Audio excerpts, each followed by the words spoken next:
verify ready to return.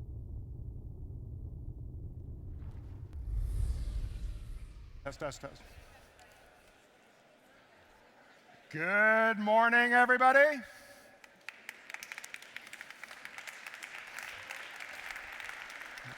Everyone have a nice time last night? A good after party? Delicious dinner? That was like the best conference food for a dinner I've ever had. I don't know how you make that many meals at that super high quality. It was good conversation, some nice wine, and I think an incredibly productive day. I had the pleasure of coming sort of in and out of a number of the customer sessions.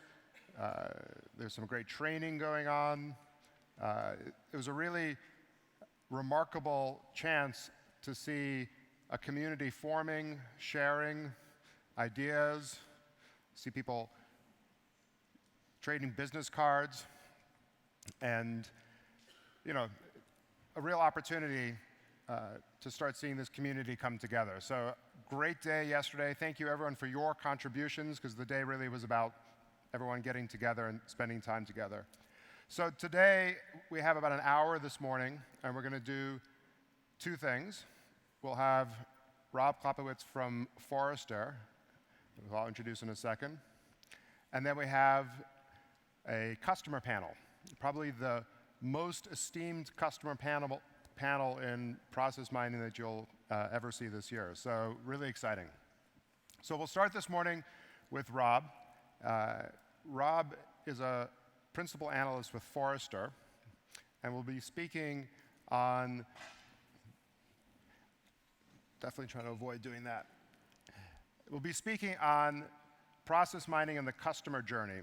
And he has done a number of different webinars with Celonis over the last year that are probably among the best and the most watched webinars that we've done.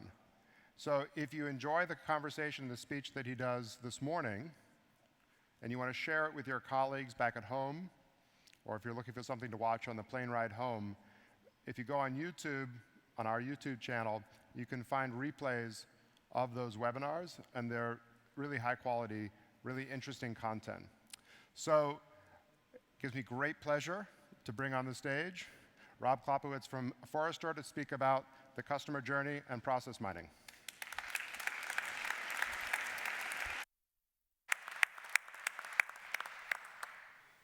Ready for allowing me to speak to you this morning. It's a pleasure to be here. It's been an interesting journey for me moving into this space around process mining. Maybe a little setup before we start. So Anthony mentioned that I'm going to talk a little bit about the customer journey. This is where Forrester thinks. A lot of our research is around customer experience. We believe that we're in a 20-year period that we call the age of the customer, and as you can see on the slide, we work with business and technology leaders to develop customer-obsessed strategies. So let's keep that in mind during the course of the next 20 minutes or so. And move on to this. We'll set it up with this. What you are seeing is the right rear corner panel glass of a Tesla Model S. We hear a lot about Tesla, and we hear a lot about Tesla in the context of digital transformation. But listen to this. And by the way, rightfully so, right? I mean, so this, by the way, is my Model S, Tesla Model S. And sometimes you come out in the morning and the software on your car has been updated. It's been downloaded through some sort of magic. And the car is a completely different car than the car you drove the day before. Self-driving works differently. Different functions light up that weren't lit up before. It's a remarkable piece of transformed technology. But if someone punches out the right rear window of your Tesla, as happened to me, and you need to get replacement glass, what you quickly find out is Tesla doesn't know how to do anything other than build a really cool car. So if you read what it says up there, it might be hard to read. Tesla can't figure out how to manage replacement glass inventory day 3. You come back, your car window is punched out, You get in touch with your insurance company gets in touch with the glass company gets in touch with Tesla, and then nothing happens. So you start tweeting Elon Musk every day. And then finally, about day 5 or 6, you get a call from the service manager in San Francisco that says, would you mind not tweeting Elon Musk, because this is really not very good for our reputation. And then they find a piece of glass somewhere, and the manager gets in the car and he drives it over, and they tell you about how they have to set things up in the system and how they're new vendors, and it's like, I don't care. I don't care. I am not a happy customer right now. And by the way, I get to tell this story a fair amount, and I got to tell you, the story actually plays best in Munich for some odd reason. I find that poking Tesla in the eye is particularly effective in Munich. But think about this, and think about the bar that we have in terms of providing customer experiences and what we're all up against. So what I want to talk about is this concept of process. And process is interesting. Process has become extremely hot. And I kind of think about it like kale and Brussels sprouts. It's that superfood. It's that thing that you need, that you hated as a child, but suddenly you realize this is becoming really important. And by the way, I could put bacon in it. And why do I really want to think about process? Well, we've had a number of conversations during the course of the last couple of days here about how digital transformation initiatives are failing. And they are. Forrester research, actually, our research numbers are very much in line with the ones you've heard so far. Most of these initiatives are failing. My colleague Ted Shadler read a great document called The Sorry State of Digital Transformation. It was one of the most popular documents that we had at Forrester. It turns out that this is a really important goal, but it is one that is really a lot more difficult. And if we think about it from the perspective of process, and I'm expecting we have a lot of process professionals in the room, it's fundamentally different than anything we've been asked to do before, right? Process, implementing a major process used to be like turning the aircraft carrier. Bring in SAP, bring in Pega, bring in IBM. Implement the big system, many, many, many millions of euros to do this, and then you're digitally transformed. But you're not. If you think about the Tesla story and 1,000 others that are out there, customer experience depends upon hundreds, if not thousands, of smaller processes that are running in your organization. It's much more like turning a bunch of speedboats in unison than it is like turning an aircraft carrier. Which brings us into process mining. About 18 months ago, we started getting overwhelmed with inquiries at Forrester about process mining. And there were 2 things that were coming up over and over again. 1, process mining provides objectivity. If we bring 2 people into the same room and ask them how a process runs in the organization, you will get 2 different answers. If you bring 10 people in, you'll get 10 different answers. And if you get to interview the process head at Chemours, which is a division of DuPont, as I was able to do, you will find that sometimes they get into the same room and they start to fight and they leave the room. It becomes actually emotional. So getting on the same page in terms of how your business actually runs is a non-trivial thing to do. The second thing is, if there are in fact hundreds, if not thousands, of processes that you're implementing, you have a big issue associated with direction. Where do I start? What do I do first? How do I prioritize this massive project that I have ahead of me? So it brings us into process mining, and I had to do this before I realized we were going to have multiple histories of process mining.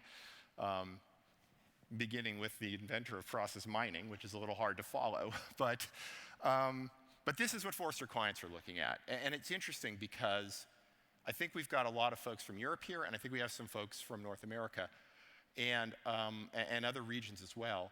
And the understanding of process mining across those regions is really very different. So if we think about where this started, it started in Eindhoven, and it spread throughout Central Europe pretty effectively. And a lot of the use cases we heard yesterday were around discovery of processes, and a lot of them were in service around manufacturing excellence. A great place to start, a great place to work. It kind of jumps from there into audit. Am I actually doing the things in my organization that my process professionals, that my compliance professionals say that I should be doing? If I'm not, I might have a problem. Really good way to get an objective sense of what's going on. But the jump that has happened in the last 18 months, the reason that there are 1,000 people in this room is because it's moving now into this area of enhancement.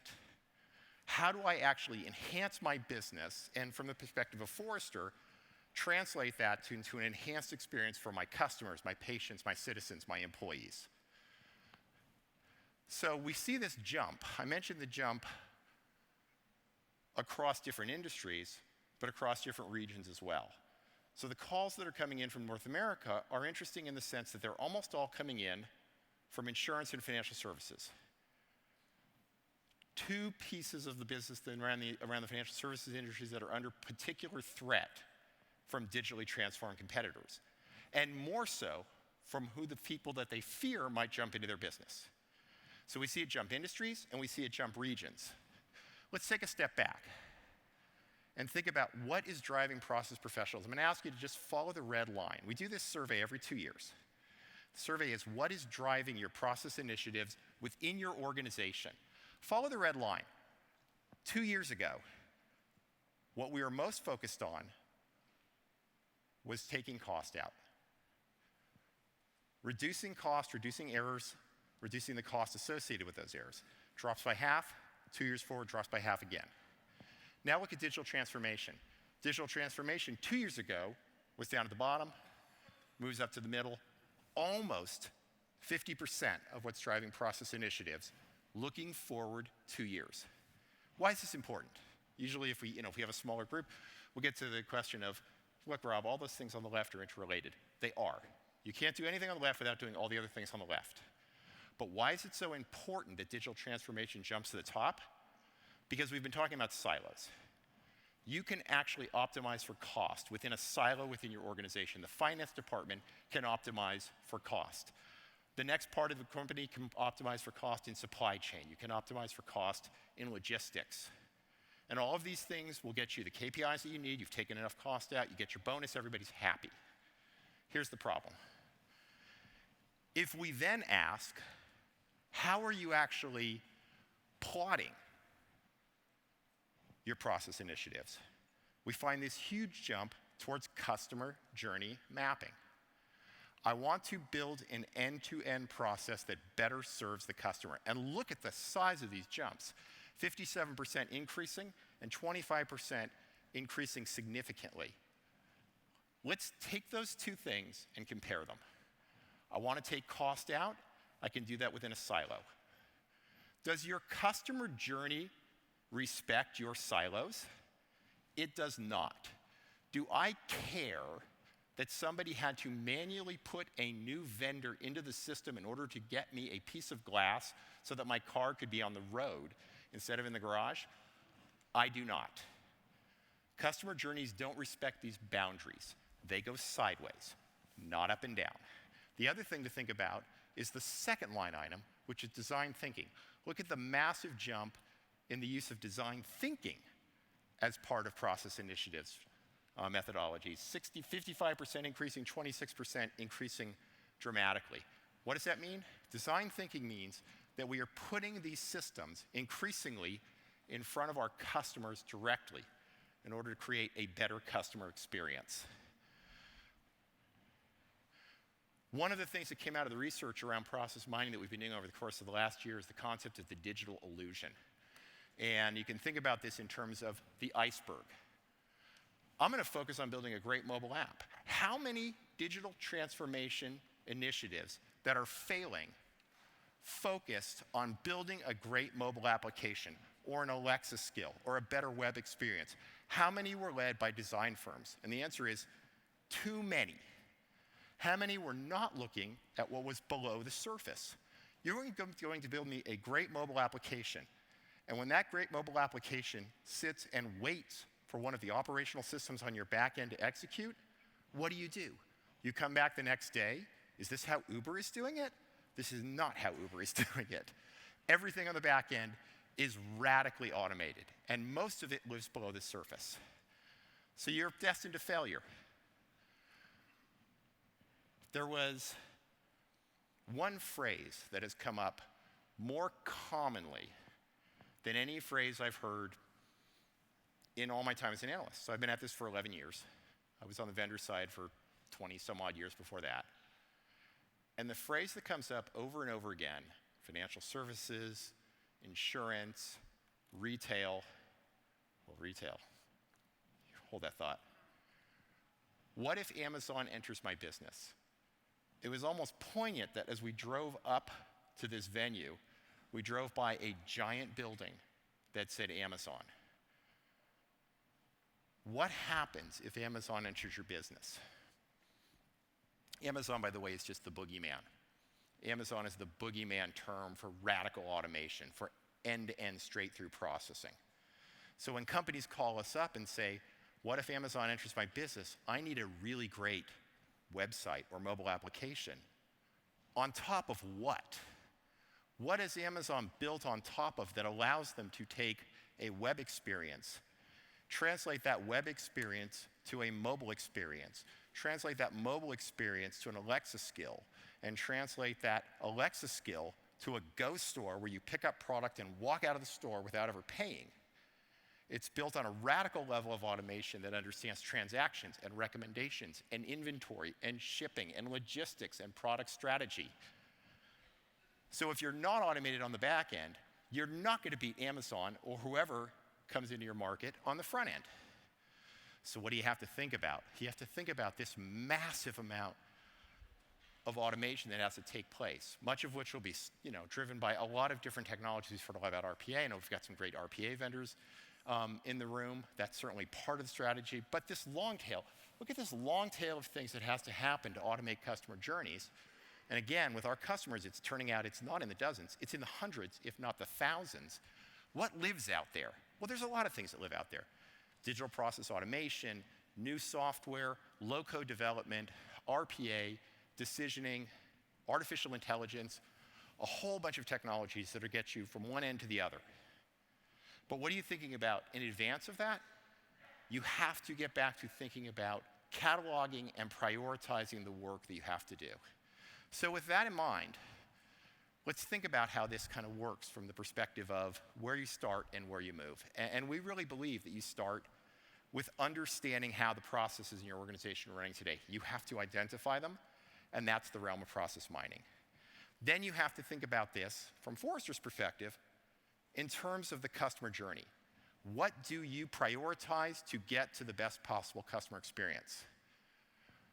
One reason that process mining is so important in understanding how to better serve customers is, again, it is objective. Your organizations are not objective. Whoever has the most money and the loudest voice gets the budget and they win. And that may not be the folks that actually have the biggest impact on the customer journey. Tesla has a great mobile application, but I have to call somebody on the phone and find out how they enter a new vendor into their system so that they can ship the glass. Who got the money? Whoever built the mobile application. So prioritize those things appropriately in context of customer journey. Base them on customer outcomes. Think about automating these processes through software. One of the things that we really have to think about now is every company's going to be a software company. You have to have a level of automation that is unlike anything we've had before. And it's daunting, absolutely. But straight-through processing is your friend. If you're in the insurance business, for example, if you're in financial services, if you're onboarding customers, if you're doing loans, everybody is in the conversation around straight-through processing. Monitor the outcomes, and then guess what? You start all over again. So your process mining journey never ends. You continue to move this through in a very agile way. So I'm going to leave you with just a few thoughts here.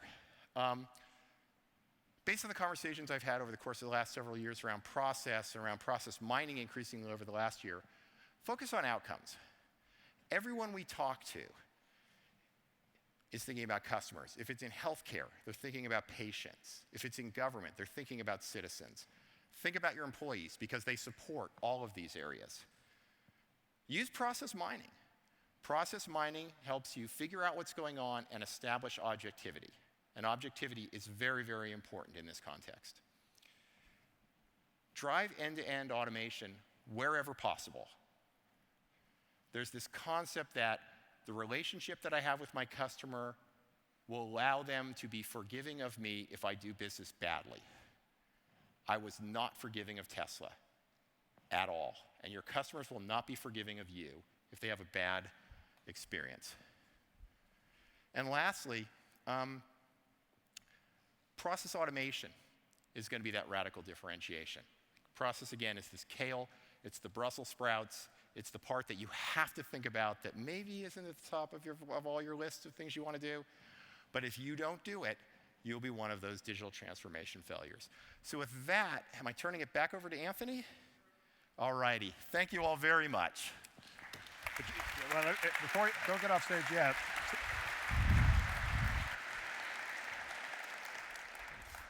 Thank you very much, Rob. Hope everyone enjoyed that. Again, it's a very interesting topic, the customer journey and process mining, how they come together. On our YouTube channel, you can actually see a different version of that, more content, and share that with your colleagues. So next, for this morning, we have an amazing customer panel, but we have an equally amazing moderator of that panel, and in Ray Wang from Constellation Research. So Ray founded and started Constellation and also runs probably the best conference in Silicon Valley that exists. An amazing 2 or 3 days right on the West Coast, right on the ocean, of thought leaders coming together, share ideas. It's phenomenal. And he also writes one of the best blogs in or about technology from the Valley's perspective, called The Software Insider's View. And if you're not reading that blog, you should be. It's really fascinating stuff. And lastly, he's literally written the book called Disrupting a Digital Business, or Disrupting Digital Business, which everyone should immediately take out your phones, order on Amazon, and there'll be people waiting out back from the warehouse to bring you your book as you act now. But you should definitely order the book, because it's a great book. So please welcome to the stage Ray Wang.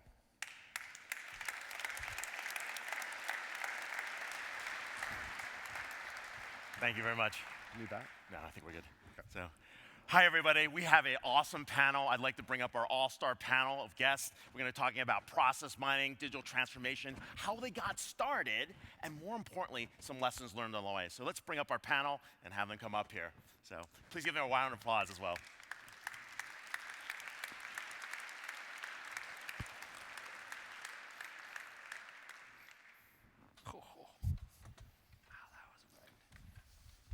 So for in the audience, I'm kind of curious as their panelists are getting up here, how many are just at the beginning of the journey in process mining? Raise your hands.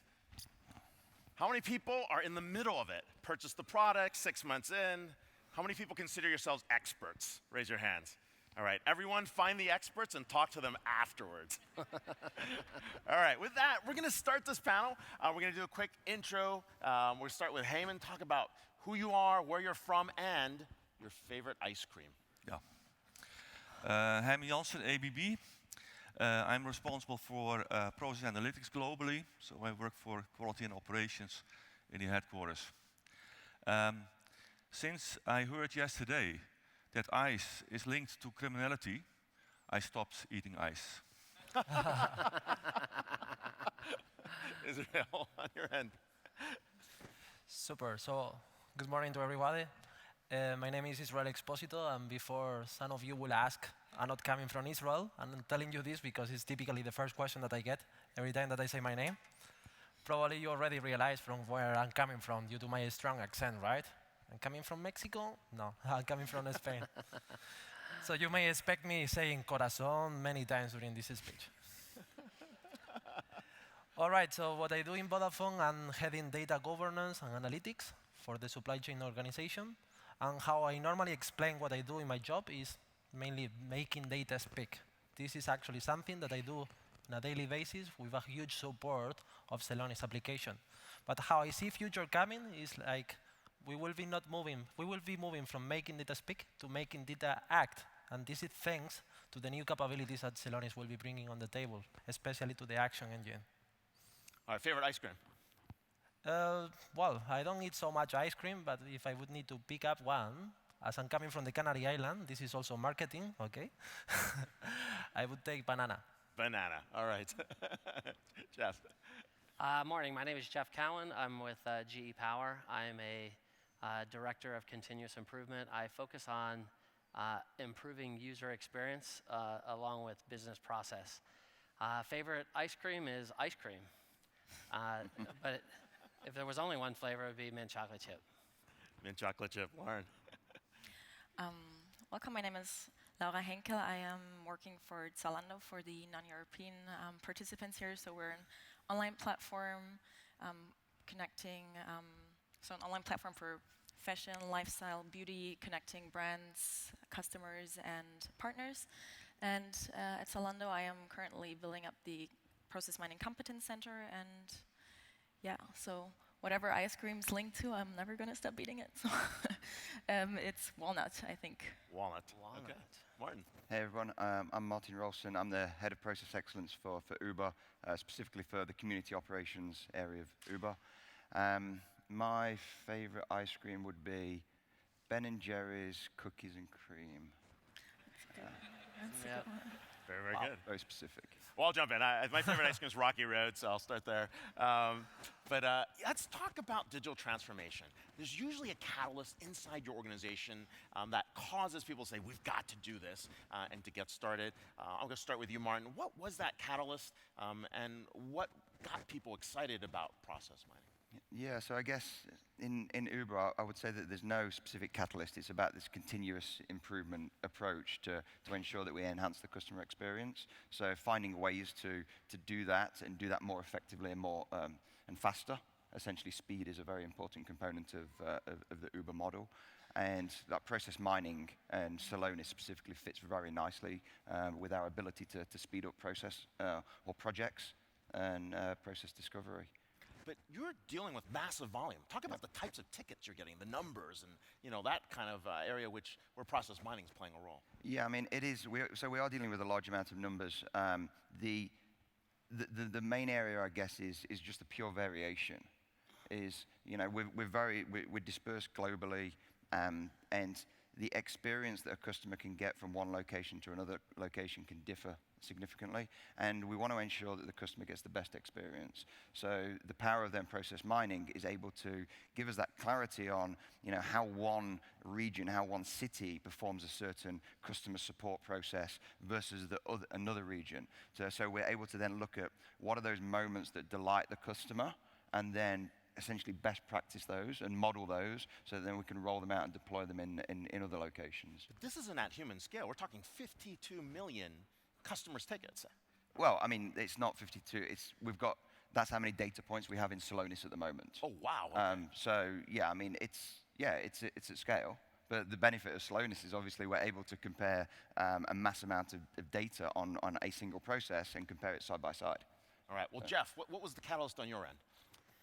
Our catalyst was with the Alstom acquisition, right? We had hundreds of ERP systems, and so we've had a multi-year journey. It'll be multiple years to come of consolidating into fewer pillar ERP platforms. And as we're doing that, we're actually seeing that the user experience is not as good as it used to be. And the reality is one size doesn't fit all. And so in looking at the user experience and with the ERPs, there's a lot of complexity in the ERPs themselves. And so how do we simplify the forms and the user experience? And when we saw Celonis for the first time and saw what our true process was versus what our intended target model was supposed to be, it was a very eye-opening experience. And it was for those of us that were in the room at the time, it was pretty much our decision was made. We had to go through the POV and all the formalities of that, but we were pretty much bought in at that point. So consolidation, efficiency, and employee experience are some of those big drivers. Heyman, what are you seeing? I think at ABB we have a good track record history on continuous improvement. So the culture is there, the system is there, the monitoring is there. So we had actually quite well set up in terms of continuous improvement. We are running thousands of improvement projects per year. We have strong targets on finding waste in the organization, taking out waste and improve productivity and so on. But what you typically see if you are running a DMIC cycle, that then the DM, the M, and the A takes quite a lot of time. So what we want to do, if we want to make sure that we give our experts, and our experts are not in the management, our experts are in the factories and in the sales offices and in the service centers, that they get the right equipment to make much faster improvements than they are doing right now. And I think with Celonis process mining, we are able to identify first much more waste than we see. You only see what you see. So we see more waste, but also we can do much faster root cause analysis. And that's, I think, where we really want to continue with. So for us, it's not directly improving performance as a goal. It's, we know that if we are doing it in this way, we will improve performance year over year. So that transparency is allowing democratized decision making and improving the speed of decisions inside the company. Exactly. Okay. Martin, what's your catalyst? What drove, what's going? Oh, sorry, not Martin. Sorry. Israel, what's your catalyst? Sorry. All right, so our drivers were mainly looking for simplicity, obviously, efficiency, but of course compliance. And compliance is very important because what we have seen is that many times in the marketplace, process owners or the guys which are leading the processes, they are always making the same mistake. They focus on process efficiency, they want to deliver speed, they want to be good in cost, but they forget about compliance. In majority of those cases, what happens effectively is that the internal auditors, our friends, of course, they come, they knock our doors, they check our processes, and they say, yes, really good speed, really good cost, but you are not fulfilling compliance controls. So they are asking us to redesign processes from scratch. And every global process owner hates that one, because that means effectively that we got to spend a lot of time and money redesigning everything from the beginning. So with process mining, we have now full visibility on how efficient and how compliant we are, and even further, we can even combine efficiency and compliance together and making sure that both of them are moving into the right direction. Wow, that's pretty powerful, especially in regulated industries, right? Because that's a big barrier on the transformation side. What was the catalyst for you, Laura? So I'd say very similar to Uber's approach. So we love data, and we're collecting a lot of data, and I think process mining was filling a spot, like a blank spot for us. And we're also compliance is also like a point that we're touching. But in the first case, like our trend, so it's all about the customer. And I mean, the fashion industry is such a fast-paced industry. So the customers' needs are different today than they were before. Like, it's all about speed for us, and that's where we're getting. So velocity is very important, especially given the changing dynamics of where you are. Okay. So let's talk about how you got the project started. Where was the executive sponsorship? How did you find that first person to get that going? I'll start with you, Heyman. Yeah, we started already early in 2014, and it was here only in Germany, which makes sense, of course. Munich, Mannheim, close to each other. So I guess I was not at ABB at that time yet, but I suppose that you have written a handwritten letter, sent it to ABB, and that we responded. So we had already a good track record of a couple of pilots, small pilots. And then, it can be coincidence. I joined ABB in 2014, was located in one of the factories in Germany, saw Celonis. So I was directly thrilled about it. And then we started, I was working at that time in Global Business Unit High Voltage. So we started there to do the global rollout, together with another BU, Transformers. And then I joined the group in 2018, and then we took it globally for all the divisions. So it's also kind of coincidence, and you need to have a guy, who who spreads the gospel. So and that's a bit me. So I'm really, really excited about it, and I'm 100% sure this is going to be giving us a huge success in ABB. And I just heard from you this morning that actually Uber was getting onto the train when they saw me on the conference speaking together with a marketing guy, Remy from Celonis. Yeah, it's your fault. It's your fault that we Yeah, started that. right. the That's what I was journey. going to say, Mark. Your story is very interesting as well. Yes, and it is Heyman's fault. So essentially, 2 years ago, I saw a presentation with Heyman and Remy from Celonis, and I could see how this could disrupt. Essentially, I'm a Lean Six Sigma guy, and that's what my team do. So I could see how this could disrupt what we do. And typically in any Lean Six Sigma project, and especially when you're working for a fast-moving, fast-paced company such as Uber, a Six Sigma, traditional Six Sigma project just isn't gonna work. It's gonna fail. It's gonna take too long, and people are gonna get bored. And I saw that Celonis was then gonna able to give us that power between that measure and analyze phase to be able to get those insights and to be able to accelerate the work that we do. So I saw it as being a perfect use case for my team. And then obviously now, as we're rolling it out, my senior leadership team had faith that it was going to enable my team, and now we're starting to realize that it's enabling more than just my team. It's enabling operations leaders to be able to, again, get those insights as fast as possible. Right. Laura, on your side, what got it started? Our journey started 1.5 years ago, and actually came out of, so we have various process excellence teams across the company, and it was 2 teams starting around the same time to look into process mining solutions. And yeah, that was within the accounting department and within the order to cash team. So yeah, we just combined them and started to talk to Celonis. Now, who said get started? Let's go do this project. Who's driving that? It actually came, like both were like really into the software pretty fast. So after the POV, like we were pretty convinced and wanted to start right away. So you got that on that end. Israel, what was the catalyst for you? Well, Vodafone has been always a company which is passionate about digital and also for innovation as well. So it was back in the days in 2015 when we got to know process mining. We were exploring into different providers, and obviously we found Celonis. We tested their technology, and we tested throughout the process of procure to pay. We started leveraging on their technology. We were realizing some good benefits. Just to give you some examples, we were able to improve speed by 20% and also reduce operational cost by 21%. And I think that was a good trigger to think, what about if we extend it to further processes?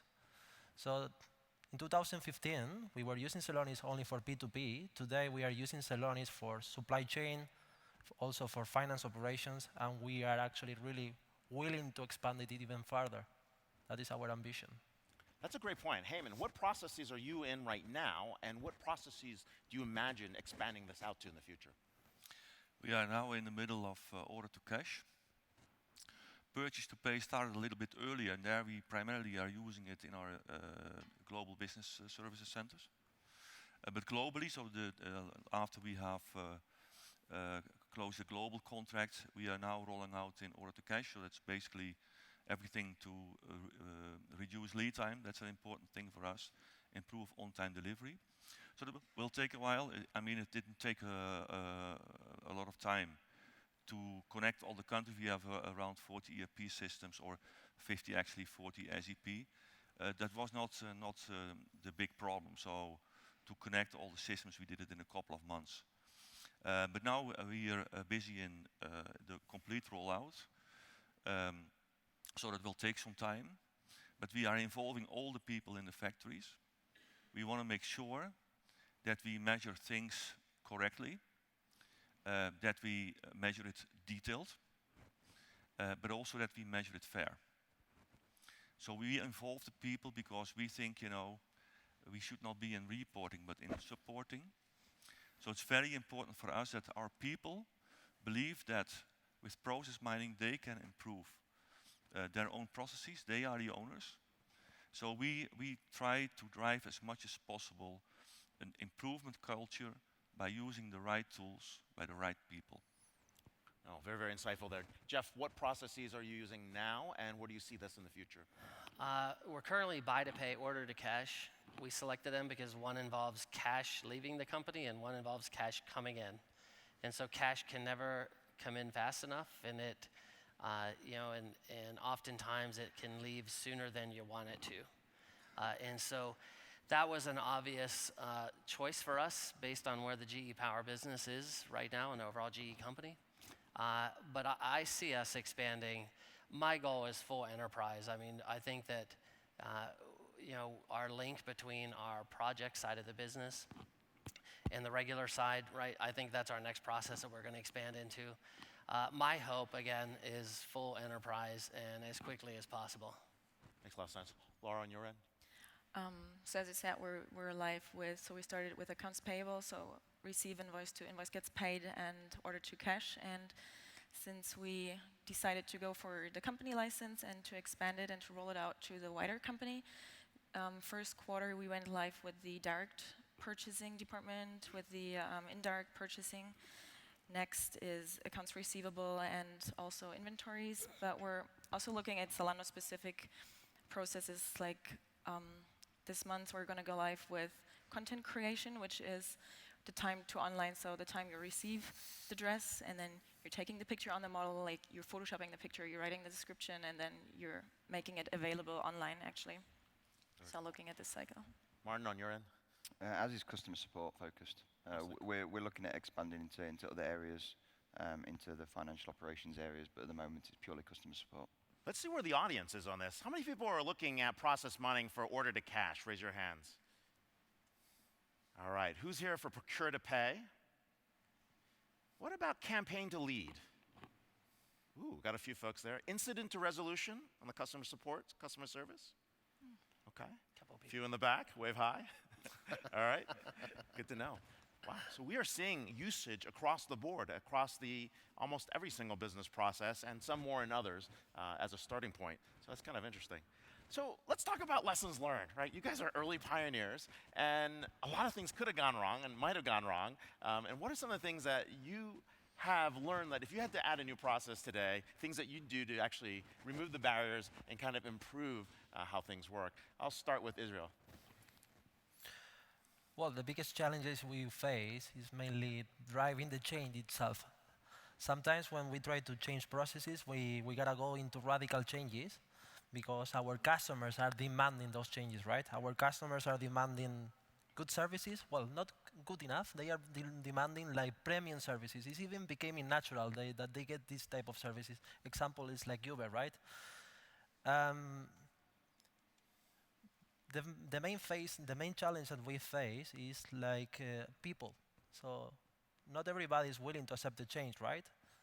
You gotta convince them that the change that you are actually trying to bring on the table is gonna be bringing some benefits.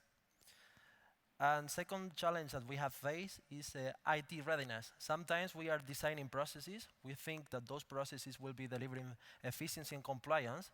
But sometimes what we face is like there is not a good alignment with our IT guys. So for example, we design a good process, but when we look into the IT architecture, we realize that this is not possible. And if this is possible, sometimes it requires a monster in the back end, which is gonna be obviously not driving simplicity as well.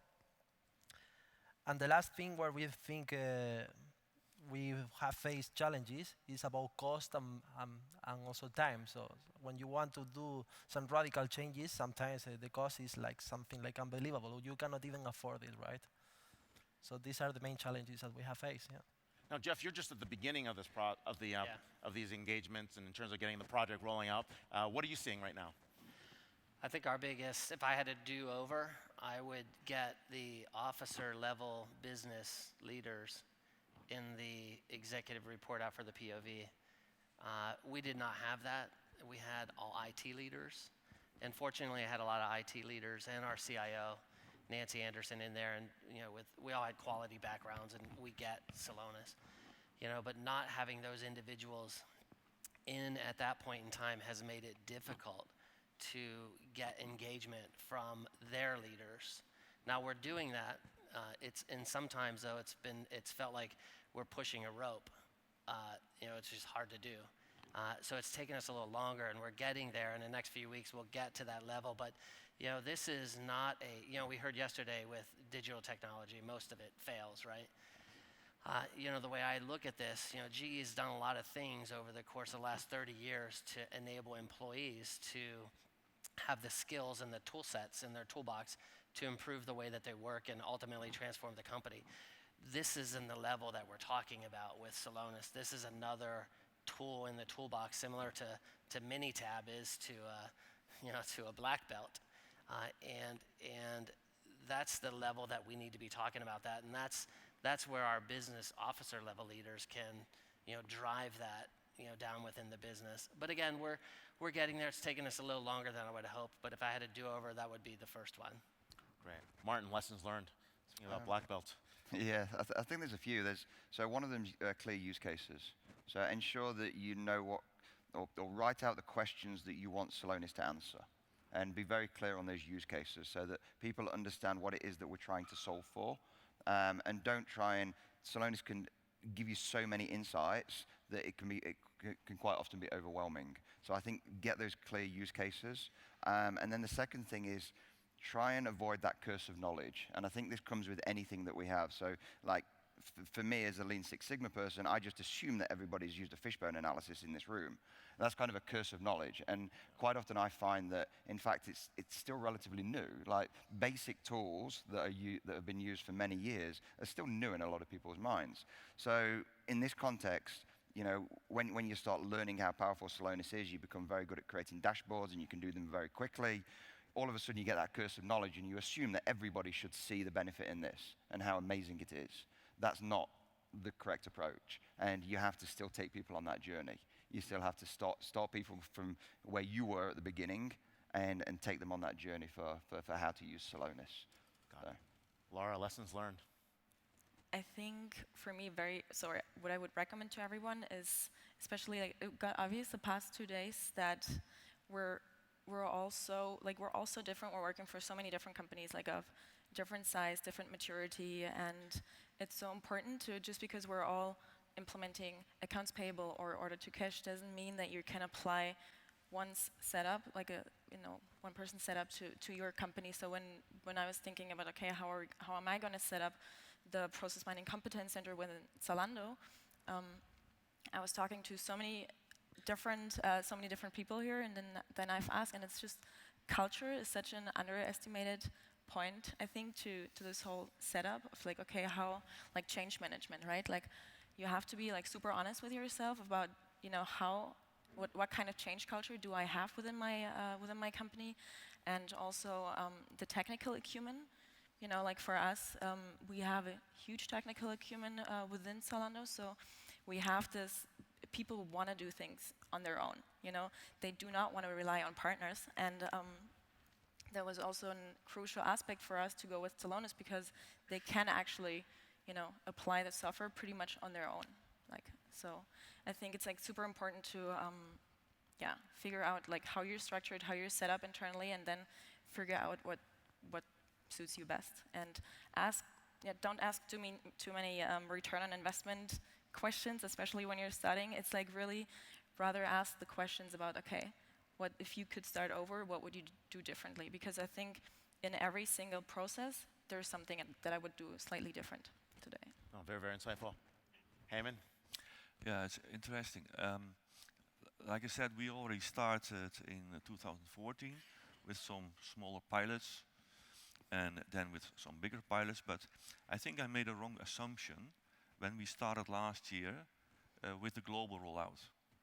I mean, if you are running pilots, it's manageable. You are focused on it, you want to see success, so all eyes on the project. But if you scale up, so we're talking about roughly I think 1,300 units, then you're not in control anymore what's happening everywhere on site. And we want to have it used in each and every factory, service center and sales office. So what I think, what we need to do now is we did a lot of training, online trainings, classroom trainings, lots of trainings, good training material, very much appreciated. But I think we need now gear up and make sure that we are going to train and coach on real improvement projects, how to reduce inventory, how to get lead time down. And then with doing that with Celonis, starting to train them and coach them how to use process mining to get their projects improved. And that is, I think, a long way to go. We are thinking about maybe setting up weekly webinars, really about one specific topic.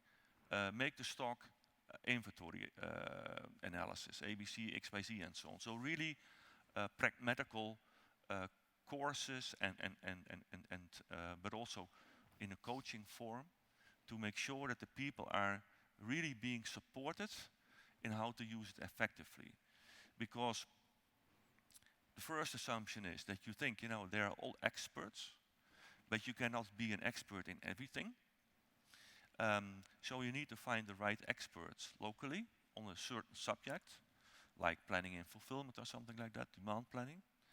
And you also cannot expect that everybody is an expert on process mining. I mean, 5 years back, I never heard about it. So I'm also not an expert. So we also need to support them much better in how to effectively use it. But I think for me it's an opportunity, so I do not see it negatively at all. I see it really as an opportunity, so I see it as the next step of maturement. No, I think we've got some really good lessons learned here, and I think if we were to summarize and do a quick recap, right, the cultural aspect is so important. Getting that culture right, and also getting the right level of executive sponsorship, and especially in Jeff's case, we were talking about getting both the business and the technology side in place to look across that process.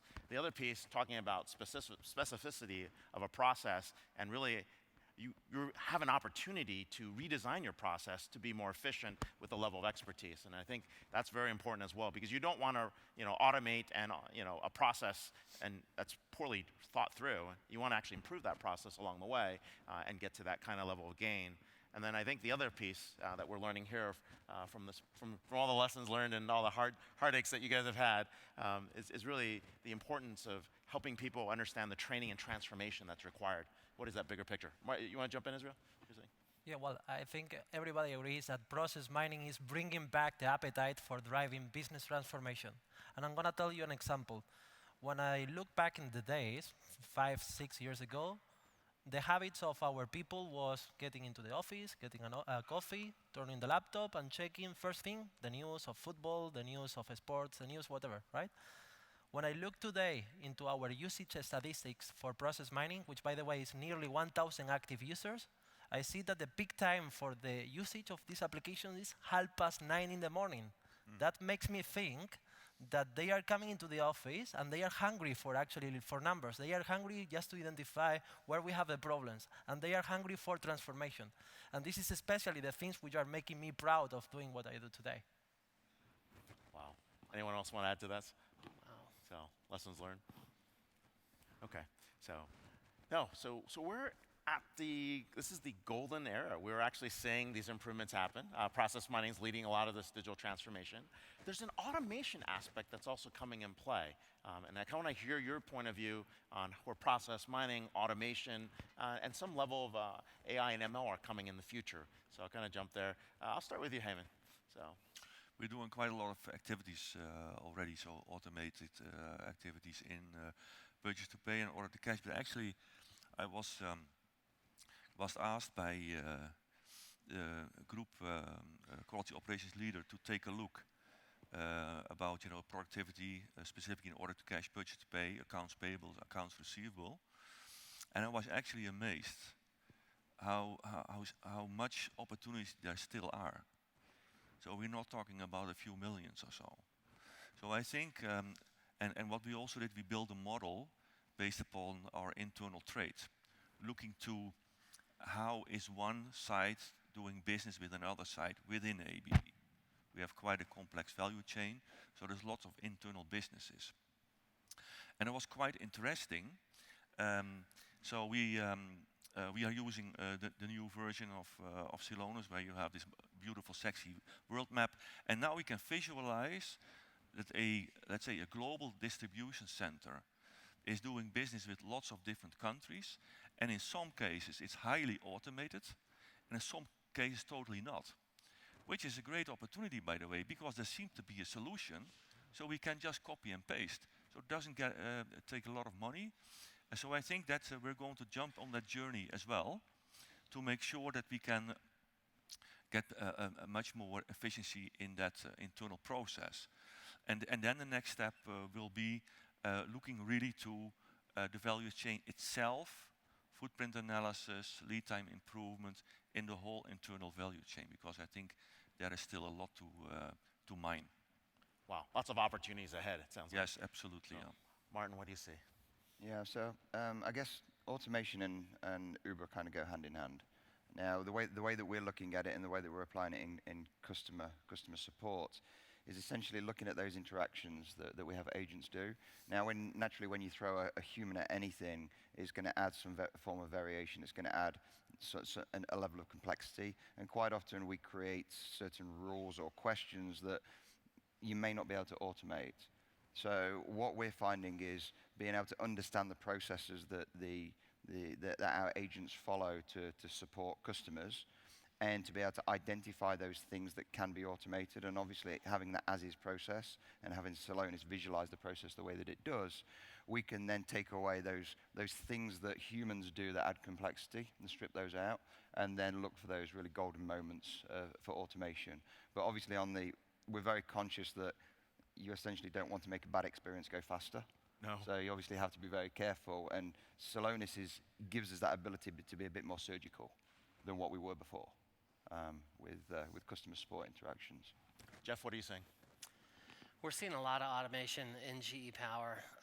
Automation, though, a lot of times is preceding the process performance side of it. And so you're kind of building another level on a house with a shaky foundation, in my opinion. So we have to be careful when we automate to make sure that we understand the process and not just the activity that the automation is automating. We need to understand the downstream process from the automation, because we can use automation to improve not just the time that it takes to create a single activity, but we can use it to reduce the rework and changes that are happening downstream in the process. And so we're actually seeing this at the GE Power business. We've actually used Celonis to identify the process before the automation, the process after the automation, and we've made recommendations to the automation team to how they can perfect the bot, if you will, so that it can improve the downstream process. But I think they go, you have to do the process work before you can just put automation on top of it. For me, that's just how I feel about that. Yeah, you're saying the same thing as Martin. Like, you don't want to automate a bad process very well. So.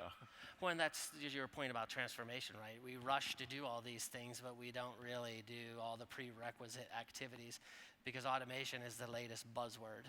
And we want to be the IT team that's working on the latest and greatest things, but there's a process about how you go about doing that.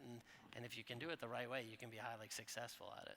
That's a great point. I think when Rob Koplowitz was speaking, I mean, the element of design thinking and process and redesigning how those processes look seems to be emerging as well as a trend that we're seeing. And I think it's a very, very good point. So, Laura, what are you saying? On the line. So I think it was Ty saying it yesterday, like, don't automate for the sake of automating, and that's also very true in our case. I mean, what does that mean for us? It's like we just turned 10 last year, so. Congratulations. And like, obviously our whole front end and where we're facing the customer, we're like highly automated, but no company is starting up fully Oracle, fully SAP. Like, there's like one system, like, I mean, even like some companies start off, working in Excel or Google Sheets, wherever, and then there's the first system, then the second system, then there's hypergrowth, and then you're just stacking system over system. So at some point there has to be like the recap, and okay, like, in order to be able to scale with our customer growth, like, we need to rethink. And if we would just say we automate everything as it is today, like, we would exactly automate something that's not sensible. And what's impressive about this is like you're a fashion enterprise that's 10 years old. Think about companies that are 30, 40 years old. They have 43 different order management systems to begin with, right? So that level of complexity is pretty huge. So Israel, where are you on the automation? So. Well, I fully agree with my colleagues here. I think everybody is seeking for automation nowadays to drive efficiency. We are using Celonis to discover the areas where we should be focusing for driving those automations. We will be using Celonis in future for driving the automation itself. But I think we should go first of all to the basics, where we should actually consider moving more things into the process optimization. It's actually much simpler if you drive to automation in a standard process. Especially because I have seen many cases where people is trying to drive automation in custom or exception cases, right? And when you look into the business case of such a kind of cases, you look like you can save 0.1 FTE, you can save 0.3, but when you look into the investment that you need to do for realizing that benefit, most probably the business case is going to be negative. So then you lose the momentum. So what I always recommend is like, first, clean the house, try to optimize the process, try to move as much as more as you can into the standard process, and then try to put automation on top of it. Makes a lot of sense. Now, when you're looking at automation, we typically have a framework for when you automate and when you augment with humanity. It's a typical interesting framework, but if you have lots of volume, that's an area for automation because humans get overwhelmed. Lots of nodes of interaction, humans get confused. That's where we see a lot of that in processes. If you've got areas where you require massive scale, that's another area where you actually, we see a lot of the automation coming in on the process side. All right, so lightning round, last set of questions, but very, very simple one. What would you like to see in future products from Celonis? And we'll go down the line. I'll give you a few seconds to think about this, but we'll go down really quickly. Alex is taking notes over there. And something that you've seen, because you guys have been using this quite some time, something that you think would help improve the product. You get 10 seconds to do that. Heyman, go ahead. I would like to see the full value chain map. Say that again? The full value chain map. Okay. Visualized, where I can see in each and every location what is on-time delivery, what is inventories, what are pipeline inventories, so that we have a full view on the whole internal supply chain. It's pretty cool. All right, Israel? End-to-end process view, and also a little bit of benchmarking capabilities. So sometimes you know that you are performing good, but you want to know how good you are compared to the others. And that is especially something that we need while we leverage on connectors to go to the external databases. So I'm actually looking for Celonis to go more into the external databases, get information, and bring in inside just for us to give us a capability to compare with. Would you be interested in sharing how you're doing with other folks to do the benchmarking in a larger anonymized pool? Well, we are actually doing this today pretty manually. So we are actually bringing the data, we are procuring the data, we bring the data, and then we compare it manually. But this is indeed something that I see as a vision for Celonis, right? That should be fully automatized as well. That should be working in real time. Sounds good. Jeff? I would like to see, and I mentioned this to Martin yesterday, I would like to see in Process Explorer, when you're looking at the activities, a better way to, or a way to make it more visual if the activities are change or rework related. Because when you're looking at all of your activities, it is a powerful visual tool to see the part of your process that's bad, change and rework. I mean, it's about visual, and so, and at that point, it becomes if it's an obvious thing, it's a problem, right? And so, there's capability there. I'd like to see the background, being able to highlight the background of an activity as opposed to the little hexagon to make it even more visible. Makes sense. All right, Laura.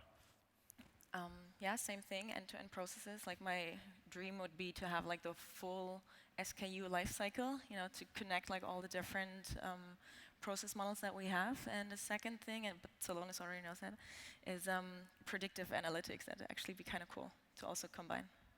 Oh, very, very cool. Digital dashboards, predictive analytics. All right, what else? What do you got? Yeah, I think I'd like a dashboard wizard. I want to make the most beautiful, functional dashboard. Because I feel that this is part of the sales pitch. Is quite often the dashboards that we build look quite complex, and people look at it and just they don't understand how to interact with it. So my goal is to make the most beautiful dashboard, and I would love to have a dashboard wizard that would guide me through and navigate to that destination. All right, and that is the last word. We are here at Celosphere, and with the category king in process mining. Thank you, Martin. Thank you, Laura. Thank you, Jeff. Thank you, Israel. And thank you, Haman. Please give them a round of applause. They'll be around for answer any questions.